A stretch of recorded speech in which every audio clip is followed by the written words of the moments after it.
Hello students, অঙ্ক পাড়ায় তোমাদের আবারও স্বাগত। আজকে আমরা সমীকরণ গঠন ও সমাধান চ্যাপ্টারের 22.4 এই অংশটি নিয়ে আলোচনা করব। এর আগে দুটি ভিডিওতে আমরা আগের অংশটি আলোচনা করেছি। আজকে আমাদের এই চ্যাপ্টারের শেষ ক্লাস। যারা আগের ভিডিওগুলি দেখোনি তারা ডেসক্রিপশনে দেওয়া লিঙ্ক থেকে আগের ভিডিওগুলি দেখে নিতে পারো। এবারে কষে দেখি 22.4-এর প্রথম অঙ্কটি আমরা শুরু করছি। প্রথম অঙ্কটিতে বলা রয়েছে, বারুইপাড়ার শাকিল তার জমিকে সমান দুভাগে ভাগ করে কলা ও পান চাষ করে। মোট 2830 টাকা আয় করেন। পান চাষ করে তিনি কলার চেয়ে 630 টাকা বেশি আয় করেন। কলা চাষ করে তিনি কত টাকা পেয়েছিলেন হিসাব করে লিখি। তাহলে এখানে আমরা দেখতে পাচ্ছি যে আমাদেরকে এখানে একটা গল্প বলে দেওয়া রয়েছে, সেখান থেকে আমাদেরকে সমীকরণ তৈরি করতে হবে এবং সমাধান করতে হবে। তো তাহলে প্রথমে দেখো বলে দেওয়া রয়েছে যে পান চাষ করে তিনি কলার চেয়ে 630 টাকা বেশি পেয়েছেন। তাহলে কলাতে কত টাকা পেয়েছেন সেটাই তো বলা নেই। তাহলে আমরা কি করব, ধরে নেব। ধরি শাকিল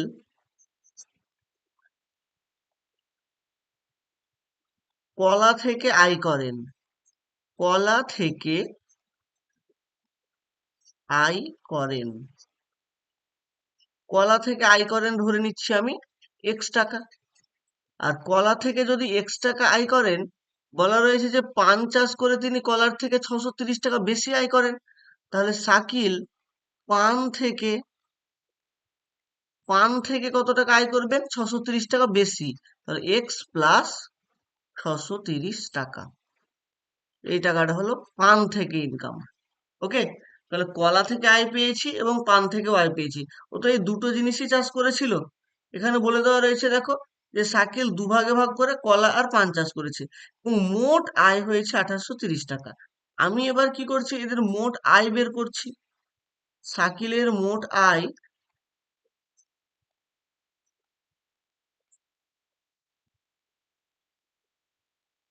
শাকিলের মোট আয় দেখো, শাকিল কলা বিক্রি করে কত টাকা পেয়েছে, এক্স টাকা পেয়েছে। আর পান বিক্রি করে কত টাকা পেয়েছে, এক্স প্লাস 630 টাকা পেয়েছে। তাহলে এই দুটোকে যদি যোগ করি তাহলে তো শাকিলের মোট আয় বেরিয়ে যাবে। তাহলে এই দুটোকে আমি এবার যোগ করছি। তাহলে ব্র্যাকেট তুললে এক্স প্লাস 630 টাকা। এবার দেখো এক্স এর সঙ্গে এক্স যদি যোগ করি তাহলে হয়ে যাচ্ছে 2x প্লাস 630 টাকা। তাহলে এই টাকাটা শাকিল আয় করেছে। আর এটা বেরোলো আমাদের কাছ থেকে, কিন্তু এখানে বলে দেওয়া রয়েছে দেখো শাকিলের আয় কত টাকা, 2830 টাকা। তাহলে শর্তানুসারে আমরা কি করব, শর্তানুসারে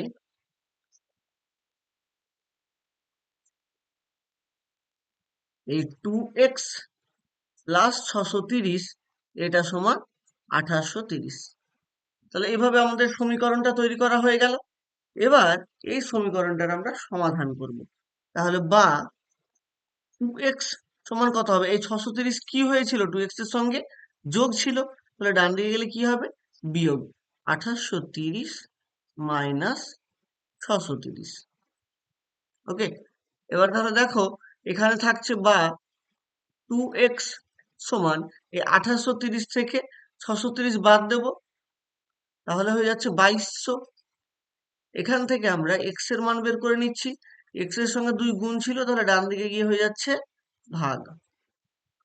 তাহলে এটা যদি আমরা কাটাকুটি করি তাহলে আসছে 1100।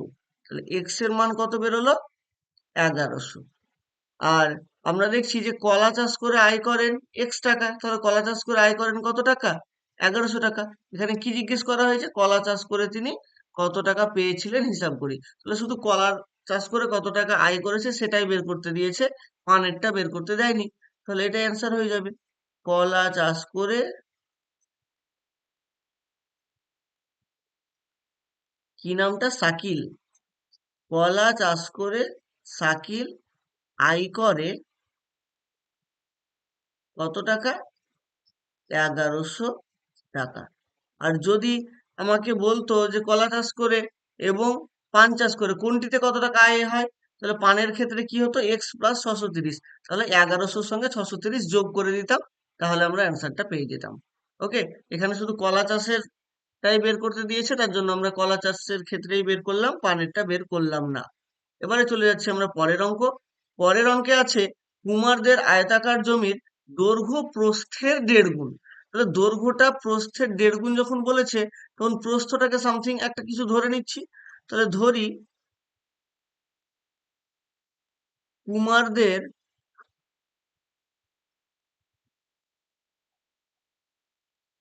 আয়তাকার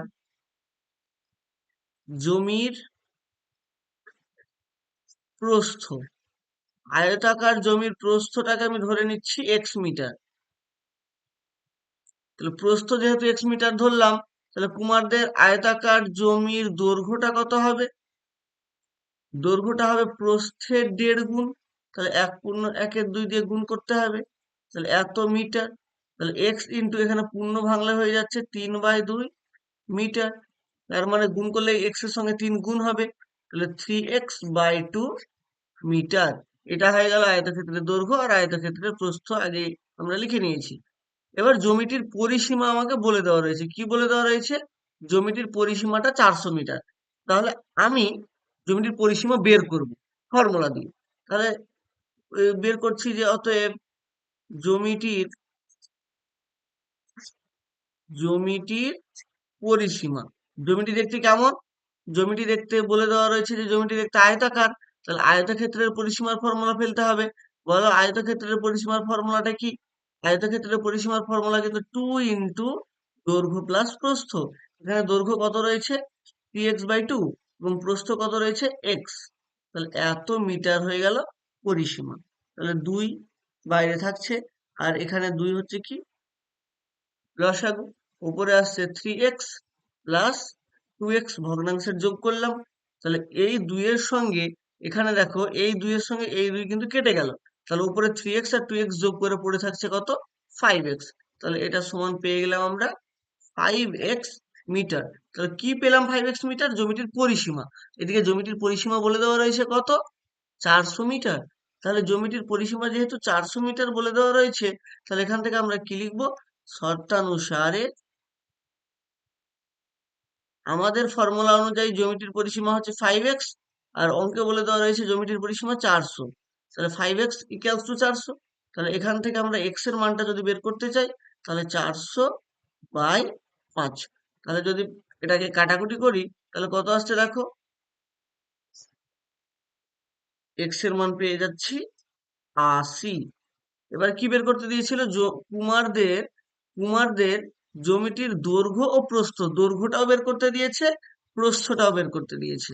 তাহলে এক্স এর মান বেরোলো 80। এক্স মানে কি ধরেছিলাম? জমিটির প্রস্থ। তাহলে অতএব জমিটির প্রস্থ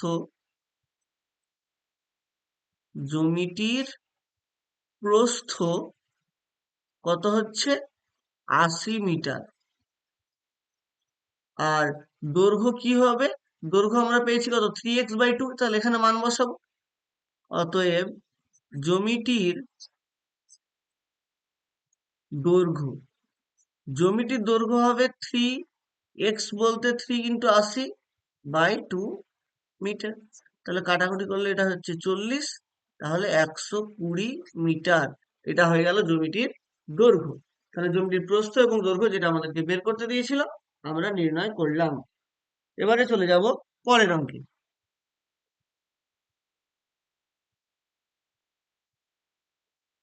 এবারে 3-এর অঙ্কটিতে বলা রয়েছে মঞ্জু, কণা ও অমলের মধ্যে 170 টাকা এমন ভাবে ভাগ করে দিই যাতে মঞ্জু যত টাকা পাবে কণা তার দ্বিগুণ অপেক্ষা 30 টাকা কম পাবে, অমল কণার অর্ধেক অপেক্ষা 15 টাকা বেশি পাবে। তো হিসাব করে দেখি কাকে কত টাকা দিলাম। তাহলে এখানে টোটাল 3 জন রয়েছে। কে কে রয়েছে? মঞ্জু, কণা এবং অমল।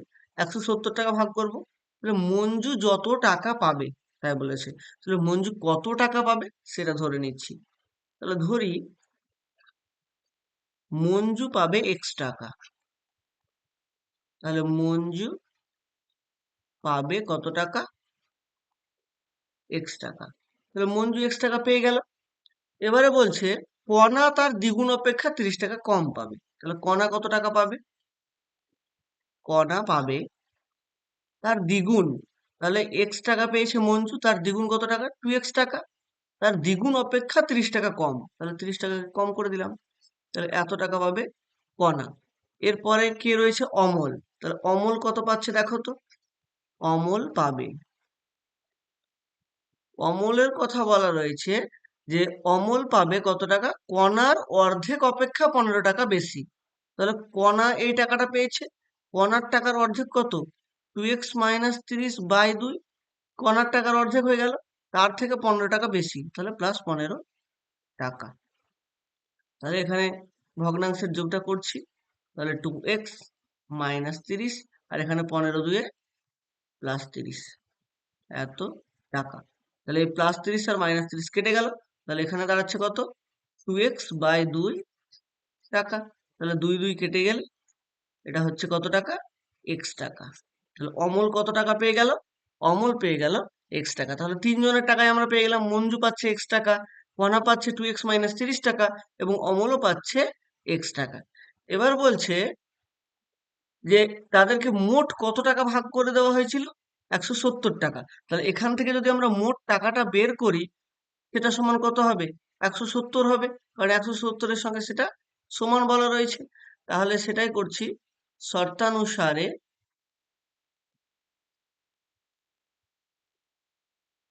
মঞ্জুর টাকা প্লাস কণার টাকা প্লাস অমলের টাকা সমান 170। তাহলে এখান থেকে আমরা ব্র্যাকেট থেকে তুলে নিচ্ছি, তাহলে বাইরে প্লাস দিয়ে ভিতরে গুণ করে দিলাম, তাহলে এইটা পাচ্ছি। এরপরে দেখো এক্স এখানে রয়েছে, এখানে 2x রয়েছে, আর এখানে x রয়েছে, যোগ করলে হয়ে যাচ্ছে 4x।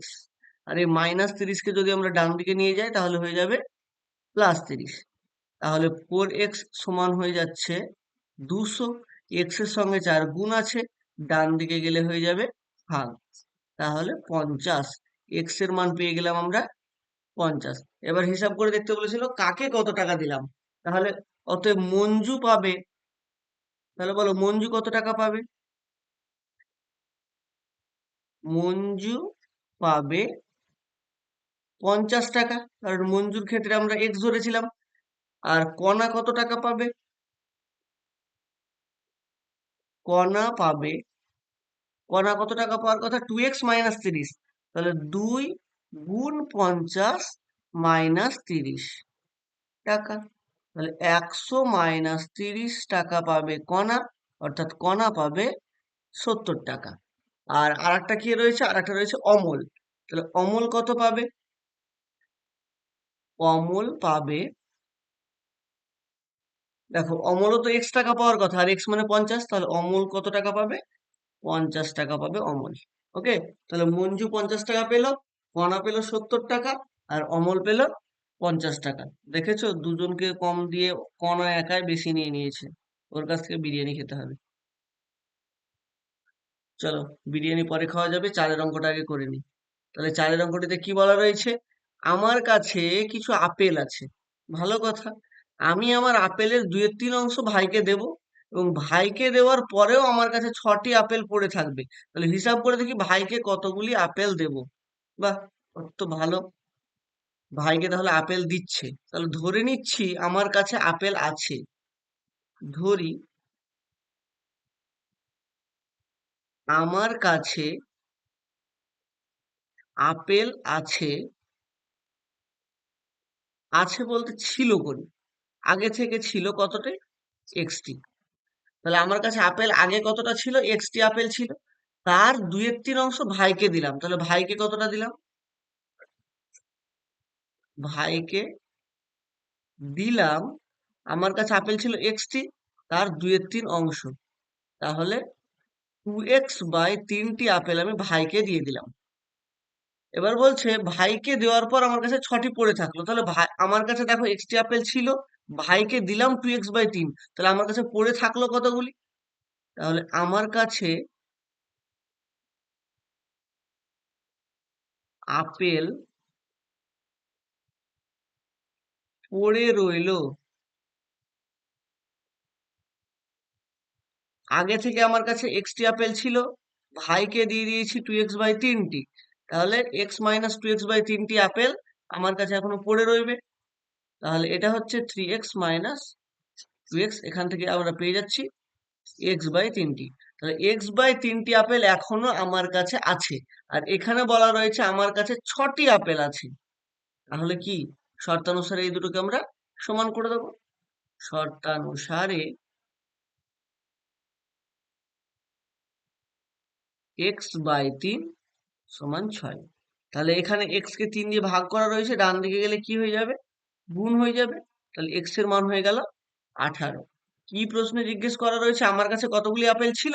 যদি জিজ্ঞেস করতো তাহলে 18 অ্যান্সার হতো, কিন্তু জিজ্ঞেস করেছে হিসাব করে দেখি ভাইকে কতগুলি আপেল দিলাম। তাহলে ভাইকে কতগুলি আপেল দিলাম, এই 2x/3 এই অংশটা। তাহলে এই জায়গাটাতে যেন ভুল না হয় যে এক্স এর মান 18 বেরিয়ে গেছে আর আমি উত্তর লিখে দিয়ে চলে আসলাম যে 18। এখানে ভাইকে কতগুলি আপেল দেবো সেটা জিজ্ঞেস করেছে। তাহলে অতএব ভাইকে আপেল দিলাম, ভাইকে আপেল দিলাম কতগুলি, 2x/3।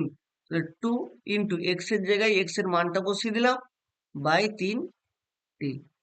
3 দিয়ে 18কে যদি কাটাকুটি করি তাহলে 3×6 = 18। তাহলে 6 এর সঙ্গে 2 গুণ করলে 12টি।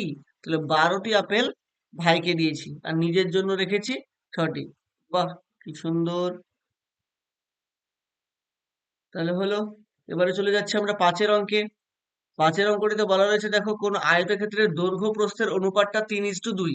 তাহলে যদি অনুপাত এরকম দেওয়া থাকে 3:2, তাহলে এখান থেকে দৈর্ঘ্যটাকে আমরা বলবো 3x এবং প্রস্থটাকে বলবো আমরা 2x, যে কোনো চলরাশি দিয়ে গুণ করব।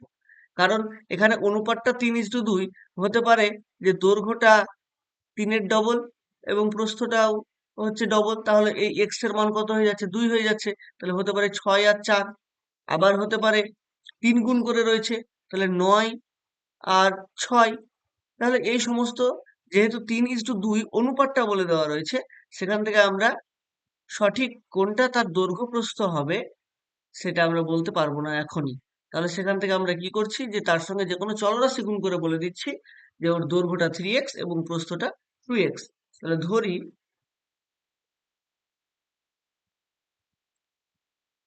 আয়তক্ষেত্রের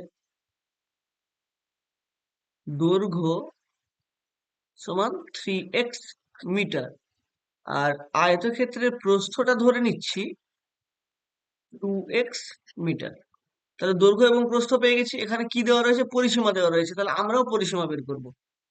তাহলে আয়তক্ষেত্রের পরিসীমা, বলো আয়তক্ষেত্রের পরিসীমার ফর্মুলা 2 ইন্টু দৈর্ঘ্য প্লাস প্রস্থ এত মিটার। তাহলে 2 ইন্টু 5x মিটার, এখান থেকে আমরা পেয়ে গেলাম 10x মিটার হয়ে যাচ্ছে এর পরিসীমা। আর এর পরিসীমা কত বলে দেওয়া রয়েছে, 160 বলে দেওয়া রয়েছে। তাহলে আমরা কি করব, শর্তানুসারে শর্তানুসারে এই যে আমাদের পরিসীমাটা বের হয়েছে সেটা সমান লিখে দিলাম 160। 10-এর সঙ্গে x গুণ আছে, তাহলে ডান দিকে গিয়ে কি হবে বলো, ভাগ হয়ে যাবে। তাহলে x এর মানটা কত হয়ে গেল, 16। তাহলে এখান থেকে আয়তক্ষেত্রের ক্ষেত্রফল বের করতে দিয়েছে। আগে দৈর্ঘ্য এবং প্রস্থটা বের করে নিই। তাহলে অতএব আয়তক্ষেত্রের দৈর্ঘ্য, আয়তক্ষেত্রের দৈর্ঘ্য, দৈর্ঘ্যটা কত, 3x। তাহলে 3 গুণ 16 মিটার, তাহলে 48 মিটার হয়ে গেল আয়তক্ষেত্রের দৈর্ঘ্য। এবার চলে যাচ্ছি আমরা আয়তক্ষেত্রের প্রস্থ বের করতে। তাহলে আয়তক্ষেত্রের প্রস্থ, আয়তক্ষেত্রের প্রস্থ কত হবে, 2 গুণ 16 মিটার। কারণ এখানে x এর মান বলে দেওয়া আছে 16। তাহলে 16 দিয়ে কত হয়ে যাচ্ছে, 32 মিটার। এটা হয়ে যাচ্ছে আয়তক্ষেত্রের প্রস্থ। এবারে আমাদেরকে বের করতে দিয়েছে আয়তক্ষেত্রের ক্ষেত্রফল। তাহলে আমরা ক্ষেত্রফল এবার বের করে নিচ্ছি। অতএব আয়তক্ষেত্রের ক্ষেত্রফল, আয়তক্ষেত্রের ক্ষেত্রফলটা কি দাঁড়াচ্ছে তাহলে, দৈর্ঘ্য গুণ প্রস্থ। দৈর্ঘ্য বের হয়েছে 48 আর প্রস্থ বের হয়েছে কত, প্রস্থ বের হয়েছে 32। তাহলে 48-এর সঙ্গে যদি 32 গুণ করি আর এককটা হবে কি বর্গমিটার, ক্ষেত্রফল হলে বর্গ কথাটি আসবে। তাহলে 48-এর সঙ্গে 32 গুণ করে পেয়ে যাচ্ছি 1536। তাহলে 1536 বর্গমিটার হয়ে গেল আয়তক্ষেত্রের ক্ষেত্রফল। চলে যাচ্ছি আমরা পরের অঙ্কে। পরের অঙ্কটিতে অর্থাৎ 6-এর অঙ্কটিতে কি বলেছে, আমার ব্যাগে 5 টাকার মুদ্রা এবং 10 টাকার মুদ্রার সংখ্যা মোট 20টি, ব্যাগে মোট 145 টাকা থাকলে কোন মুদ্রা কতগুলি রয়েছে। তাহলে দেখো, 5 টাকা এবং 10 টাকার মুদ্রা মিলিয়ে মোট আছে কতগুলি, 20খানা রয়েছে। তাহলে আমি যদি ধরি যে 5 টাকার মুদ্রা আছে একটি, তাহলে বলতো 10 টাকার মুদ্রা কতগুলি থাকবে, 19টি। কারণ দুটো মিলিয়ে কিন্তু 20 আমাকে হতেই হবে। তাহলে 1 টাকার মুদ্রা 5 টাকার মুদ্রা যদি থাকে দুটি, তাহলে এটা হতে হবে 18টি।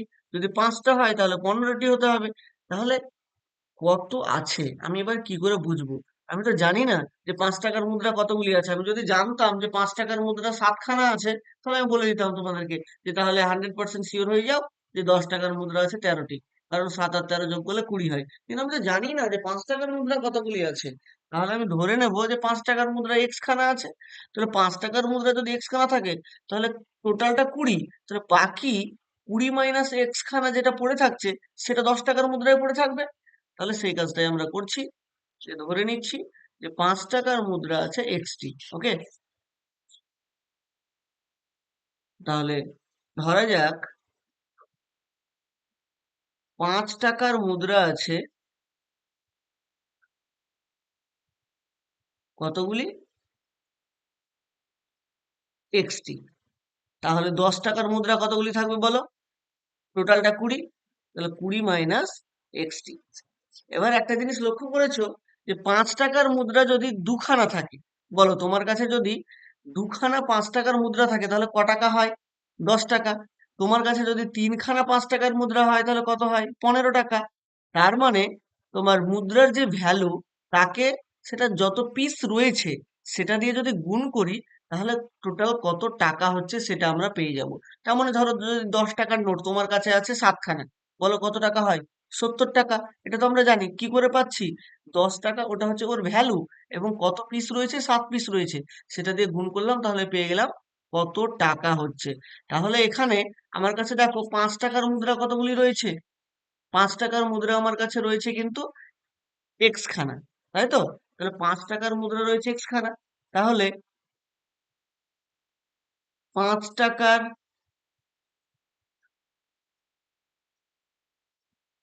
মুদ্রা আছে, তাহলে 5 টাকার মুদ্রা আছে এক্স খানা, মানে 5 × x টাকা। তাহলে 5 টাকার মুদ্রা আছে 5x টাকা। ওকে, এক্স পিস রয়েছে যেহেতু। আর 10 টাকার মুদ্রা রয়েছে 20 মাইনাস এক্সটি। তাহলে 10 টাকার মুদ্রা দিয়ে কত টাকা আছে, 10 × 20 মাইনাস এক্স টাকা। তাহলে গুণ করলে হয়ে যাচ্ছে 200 মাইনাস 10x টাকা। তাহলে 10 টাকার মুদ্রা দিয়ে আমার কাছে আছে 200 মাইনাস 10x টাকা, আর 5 টাকার মুদ্রা দিয়ে আছে 5x টাকা। এই দুটোকে যদি আমি যোগ করি তাহলে তো মোট টাকা পাবো। তাহলে মোট টাকা 5x + 200 মাইনাস 10x টাকা। তাহলে দেখো 5x থেকে 10x বাদ দিলে কত হয়ে যাচ্ছে, -5x + 200 টাকা। তাহলে এটা হয়ে গেল মোট টাকা। আর এখানে বলে দেওয়া রয়েছে ব্যাগে মোট টাকা আছে 145 টাকা। তাহলে শর্তানুসারে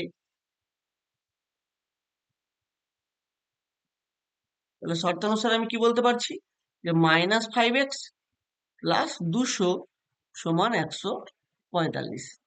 তাহলে পরের লাইনে গিয়ে -5x থাকছে, আর এই 200কে আমি ডান দিকে পাঠাচ্ছি। তাহলে 145 থেকে 200 বিয়োগ, তাহলে -5x ইকুয়ালস টু 145 থেকে যদি আমরা 200 বাদ দিই পাচ্ছি কত, -55। তাহলে x এর সঙ্গে -5 গুণ আকারে রয়েছে, ডান দিকে গেলে -5 দিয়ে ভাগ করতে হবে। তাহলে কি হবে বলো, মাইনাস মাইনাস কেটে যাবে, আর 5×11 = 55। এক্স এর মান কত পেয়ে যাচ্ছি, 11 পেয়ে যাচ্ছি। তাহলে বলেছে কোন মুদ্রা কতগুলি রয়েছে। তাহলে বলো, বুঝতে পারছো কোন মুদ্রা কতগুলি রয়েছে। এক্স মানে কি ধরেছিলাম, 5 টাকার মুদ্রা। অতএব 5 টাকার মুদ্রা আছে,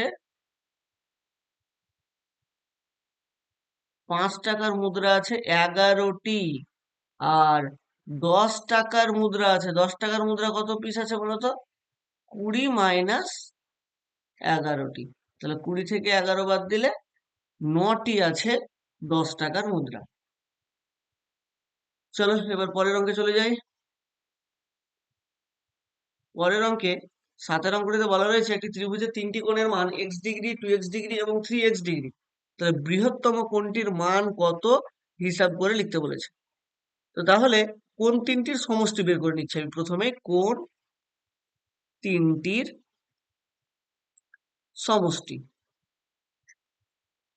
কত কত দেওয়া আছে? x ডিগ্রি, আর দেওয়া রয়েছে 2x ডিগ্রি, আর দেওয়া রয়েছে 3x ডিগ্রি। যদি যোগ করা হয় কত হচ্ছে? 6x degree. এটা হয়ে গেল কোণ তিনটির সমষ্টি। এবার বলছে বৃহত্তম কোণটির মান। আচ্ছা, আমরা তো ছোটবেলা থেকে জানছি যে ত্রিভুজের 3টে কোণের সমষ্টি কত হয় বলতো? 180 ডিগ্রি হয় না? তাহলে ত্রিভুজের 3টে কোণের সমষ্টি হয় 180 ডিগ্রি, আর এখানে আমি পেলাম 6x ডিগ্রি। তার মানে কি শর্তানুসারে এ দুটো সমান? তাহলে শর্তানুসারে কি পাচ্ছি? 6x degree equals to 180 degree. এখান থেকে আমরা এক্স ডিগ্রির মানটাকে বের করে নেব। 180 ডিগ্রি বাই 6, এখানে 6 গুণ ছিল, তাহলে ভাগ করলে এটা হয়ে যাচ্ছে 30 ডিগ্রি। তাহলে এক্স ডিগ্রি সমান কত পেয়ে গেলাম? 30 ডিগ্রি। এবারে আমাকে কোনটা বের করতে দিয়েছে? বৃহত্তম কোণটির মান। যদি ক্ষুদ্রতম বলতো তাহলে কিন্তু 30 ডিগ্রি অ্যান্সার হতো। এখানে বলো এক্স, 2x এবং 3x, তাহলে বৃহত্তম কোনটা? এই 3x টাই বৃহত্তম। তাহলে আমাকে সেই বৃহত্তম কোণটি বের করতে দিয়েছে। অতএব বৃহত্তম কোণটি, বলো বৃহত্তম কোণটি কত হবে? বৃহত্তম কোণটি হবে 3x, অর্থাৎ 3 গুণ 30 ডিগ্রি। তাহলে এটা হয়ে যাচ্ছে 90 ডিগ্রি অ্যান্সার। বৃহত্তম কোণটির মান 90 ডিগ্রি। তাহলে আবার অনেক সময় ধরো এই অঙ্কটি দিয়ে বললো যে এটি কি ধরনের ত্রিভুজ। তাহলে এখানে আমরা দেখতে পাচ্ছি যে এই যে 3x, এখানে মান বসালে একটা কোণ কত পেয়ে গেলাম? 90 ডিগ্রি পেয়ে গেলাম। তাহলে এই ত্রিভুজটা যদি কি ধরনের জিজ্ঞেস করে তাহলে কিন্তু এটা একটা সমকোণী ত্রিভুজ হবে। বোঝা গেল? যেহেতু একটা কোণ আমরা 90 ডিগ্রি পেয়েছি। তাহলে প্রশ্ন বিভিন্ন রকম ভাবে আসতে পারে, সেটার জন্য আমাদেরকে কিন্তু প্রস্তুত থাকতে হবে। এবারে চলে যাচ্ছি আমরা 8 অঙ্কে। 8 অঙ্কটাতে কি বলেছে দেখো। চঞ্চল বাবু তার বাড়ি তৈরির সময় কিছু টাকা ধার করেন। তিনি তার ধারের 1/3 অংশ অপেক্ষা 2000 টাকা বেশি পরিশোধ করলেন, কিন্তু এখনো তিনি যা শোধ করেছেন তা অপেক্ষা 21,000 টাকা বেশি ধার থাকলো। তাহলে এখনো বাকি থেকে গেল। প্রথমে তিনি কত টাকা ধার করেছিলেন হিসাব করি। তাহলে প্রথমে তিনি ধরে নিচ্ছি, প্রথমে তিনি x টাকা ধার করেছিলেন। ধরি কে? তিনি চঞ্চল বাবু। তাহলে চঞ্চল বাবু প্রথমে ধার করেছিলেন কত টাকা? ধার করেছিলেন এক্স টাকা। প্রথমে ধার করলেন এক্স টাকা।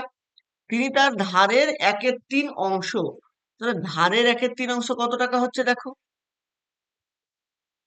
ধারের 1/3 অংশ ধার করেছে কত টাকা আগে বলো? ধার করেছে এক্স টাকা। তাহলে তার 1/3 অংশ মানে 1/3 দিয়ে গুণ করব। তাহলে কত হয়ে যাচ্ছে? x/3 টাকা হলো। তাহলে ধারের 1/3 অংশ অপেক্ষা 2000 টাকা বেশি পরিশোধ করেছেন। তাহলে পরিশোধ কত টাকা করেছেন? পরিশোধ করেছেন ধারের 1/3 অংশ মানে x/3 টাকা, তার থেকেও 2000 টাকা বেশি, তাহলে যোগ 2000 টাকা। বোঝা যাচ্ছে? তাহলে এত টাকা তিনি শোধ করে দিয়েছেন, কিন্তু এখনো যা শোধ করেছেন তা অপেক্ষা এত টাকা ধার থাকলো। তাহলে দেখো এখানে কি হচ্ছে? এই টাকাটা শোধ করেছে, x/3 প্লাস 2000 টাকাটা শোধ করে দিয়েছে, আর শোধ করার পরে এখনো 21,000 টাকাটা শোধ করতে বাকি আছে। তাহলে বলো তো, এই টাকাটা আমি শোধ করলাম আর এই টাকাটা বাকি থাকলো, এই দুটোকে যোগ করলে কি পাবো? আমার মোট কত টাকা ধার করেছিলাম সেটা পাবো না? ধরো আমি তোমার কাছে 2000 টাকা ধার নিয়েছিলাম, সেই 2000-এর মধ্যে আমি তোমাকে 500 টাকা দিলাম, তাহলে কত টাকা বাকি থাকলো? অবশ্যই 1500 বাকি থাকলো। দেখো 500 আর 1500 যোগ করলে কিন্তু টোটাল তোমার কাছে আমি যে টাকাটা ধার নিয়েছিলাম সেটা পাওয়া যাচ্ছে। তো তাহলে তোমার কাছে আমি কত টাকা ধার নিয়েছি আর কত টাকা আমি শোধ করেছি আর কত টাকা বাকি আছে, সেই দুটো যোগ করলে আমরা কোনটা পাই? কত টাকা ধার নিয়েছিলাম। তো তাহলে এখান থেকে আমরা পেয়ে যাচ্ছি শর্তানুসারে, দেখো আমি মোট কত টাকা ধার নিয়েছিলাম প্রথম লাইনে ধরে নিয়েছি এক্স টাকা, তাহলে মোট ধার নিয়েছি এক্স টাকা। আর এখান থেকে আমি শোধ করেছি কত? x/3 plus 2000। আর এখানে হচ্ছে শোধ করে বলছে যে এখনো বাকি রয়েছে 21,000। তাহলে এই দুটোকে যদি যোগ করি তাহলে মোট ধার পেলাম, সেই মোট ধারটা কত? এক্স।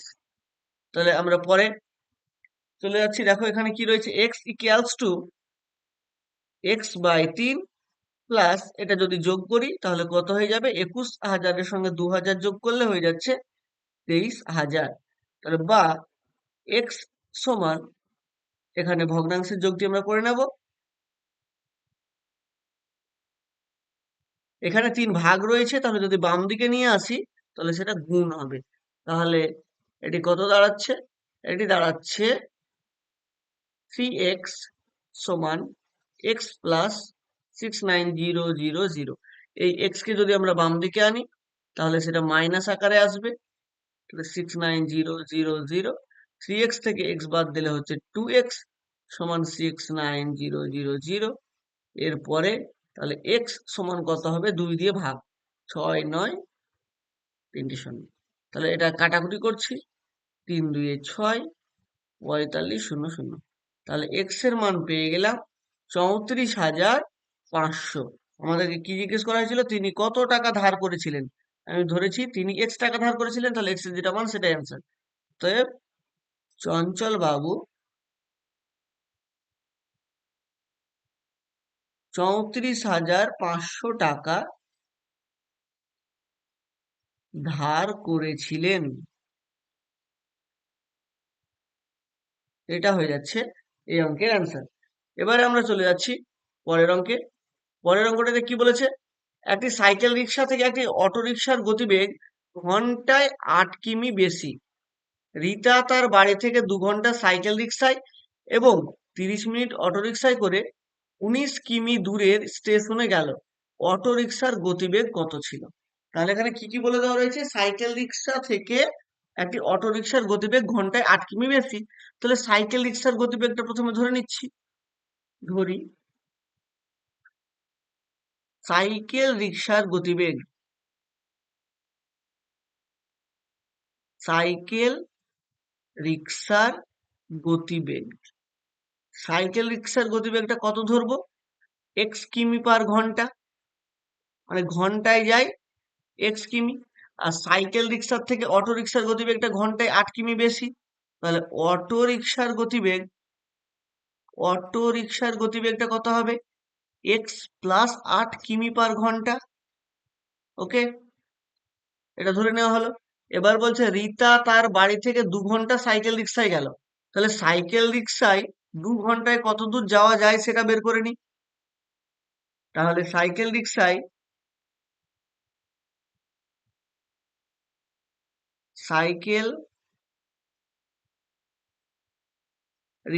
ক্ষেত্রে আমি কি ধরেছি? গতিবেগটা x কিমি/ঘন্টা, অর্থাৎ 1 ঘন্টায় যায় x কিমি। 1 ঘন্টায় যায় x কিমি।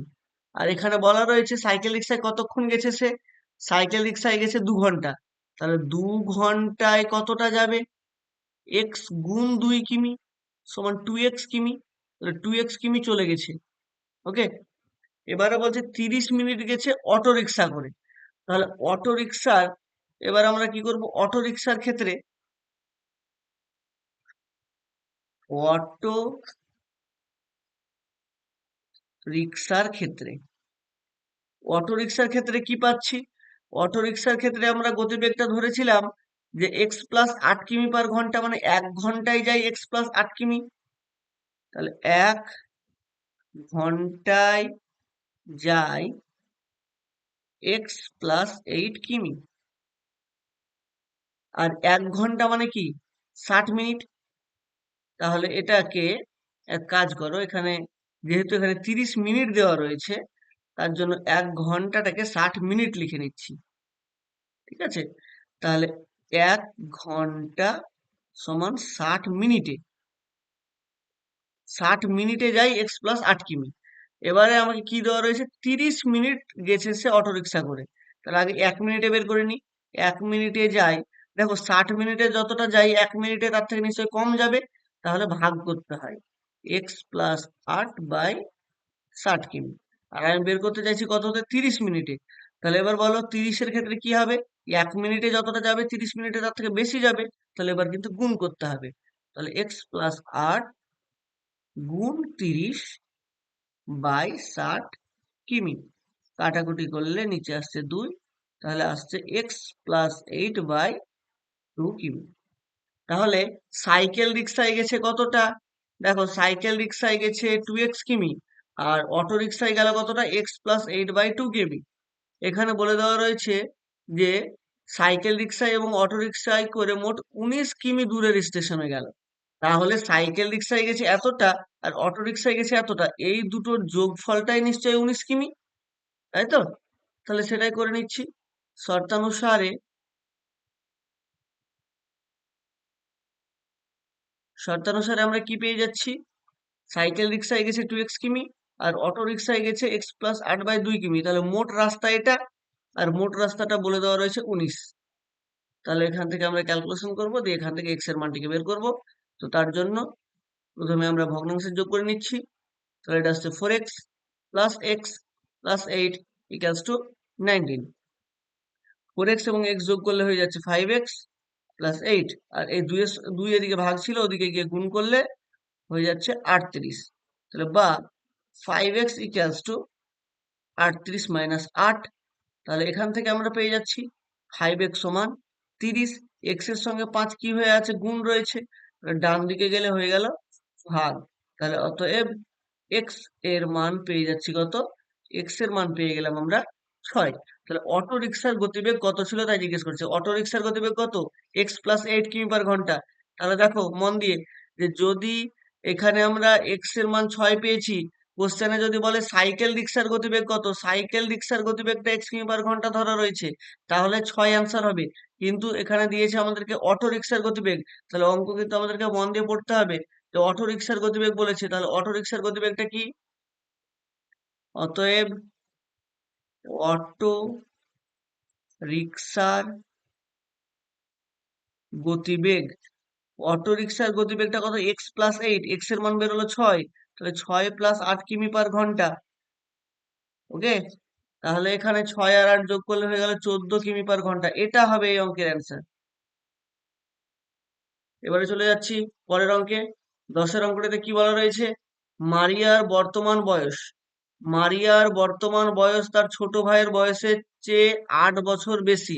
ব্যাস, আর পড়ার প্রয়োজন নেই, এখান থেকে শুরু করি। মারিয়ার বর্তমান বয়স ছোট ভাইয়ের বয়সের চেয়ে 8 বছর বেশি। তাহলে ছোট ভাইয়ের বয়সটা কত জানি না, তাহলে ধরে নেব।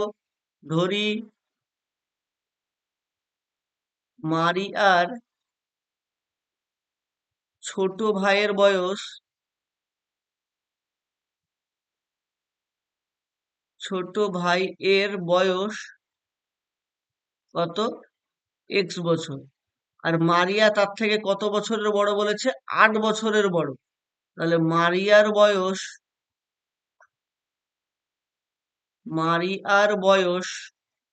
মারিয়ার বয়স কত হবে, 8 বছর বেশি, তাহলে x+8 বছর।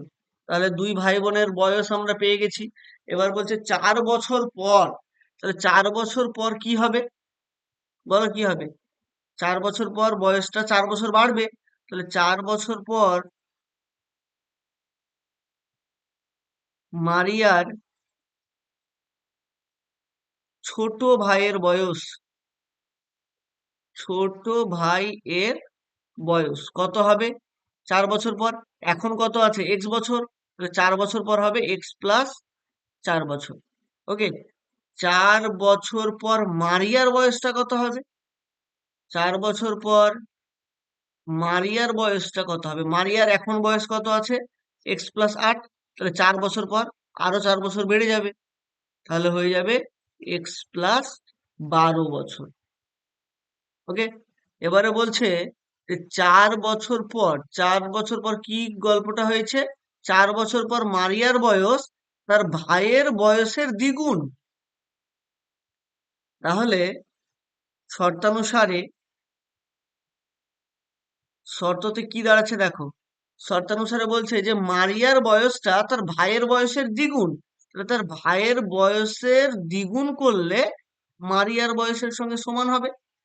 যদি আমি বলি যে তোমার বয়সের ডবল বয়স হচ্ছে আমার, দ্বিগুণ বয়স আমার, তাহলে কি করবে? তোমার বয়সকে যদি 2 দিয়ে গুণ করো, তাহলে আমার বয়সের সঙ্গে সমান হবে। ধরো তোমার বয়স হচ্ছে 100 বছর, আর তোমার থেকে দ্বিগুণ বয়স আমার, তাহলে আমার বয়স কত? অবশ্যই 100 × 2, তাহলে আমার কিন্তু বয়স 200 বছর। একদম মাথা ঠান্ডা রেখো, 200 বছরের এক বৃদ্ধের সঙ্গে তোমরা কথা বলছো। তাহলে দেখো, এখানে আমরা সমাধানটি করে নেব। সমাধানটি করার জন্য এখানে বাইরে 2 দ্বারা গুণ আছে, 2 ভিতরে গুণ করছি, তাহলে হয়ে যাচ্ছে 2x প্লাস 4 2 8। তাহলে এখানে হয়ে যাচ্ছে x প্লাস 12। তাহলে এখানে 2x থাকছে, ডান দিক থেকে x নিয়ে আসলে মাইনাস x হচ্ছে, আর প্লাস 8 ডান দিকে গেলে হয়ে যাচ্ছে -8। তাহলে 2x থেকে x বাদ দিলে x, আর 12 থেকে 8 বাদ দিলে 4। তার মানে x এর মান বের হয়ে গেল 4। তাহলে মারিয়ার ছোট ভাইয়ের বয়স কিন্তু 4 বছর। কি জিজ্ঞেস করেছিল? তাদের বর্তমান বয়স কত হবে, মানে দুজনের বয়সটা লিখতে বলেছে। তাহলে আমরা দুজনের বয়সটাকেই সুন্দর করে লিখে দিচ্ছি। তাহলে অতএব মারিয়ার ছোট ভাইয়ের বয়স, ছোট ভাইয়ের বয়সটা কত? 4 বছর। আর মারিয়ার বয়সটা কত? মারিয়ার বয়সটা হচ্ছে তার থেকে 8 বছর বেশি, তাহলে 4 প্লাস 8 বছর। তাহলে মারিয়ার বয়স কিন্তু 12 বছর। তাহলে বোঝা গেল? তাহলে এভাবে আমরা বয়সের অঙ্কগুলো করব। আজকের ক্লাসে এই পর্যন্তই। পরের ক্লাসে আমরা আবার নতুন কোনো চ্যাপ্টারের নতুন কোনো অঙ্ক নিয়ে আলোচনা করব। আজকের ক্লাসটি করে তোমাদের যদি ভালো লেগে থাকে তাহলে অবশ্যই চ্যানেলটিকে সাবস্ক্রাইব করে দিও এবং পাশে থাকা বেল আইকনটি প্রেস করে দিও, যাতে পরবর্তী যে ভিডিওগুলি আপলোড করব তার সরাসরি নোটিফিকেশন পেতে পারো, এবং এই ভিডিওটি বন্ধুদের মধ্যে বেশি বেশি করে শেয়ার করে দিও। সম্পূর্ণ ক্লাসটি করার জন্য অসংখ্য ধন্যবাদ।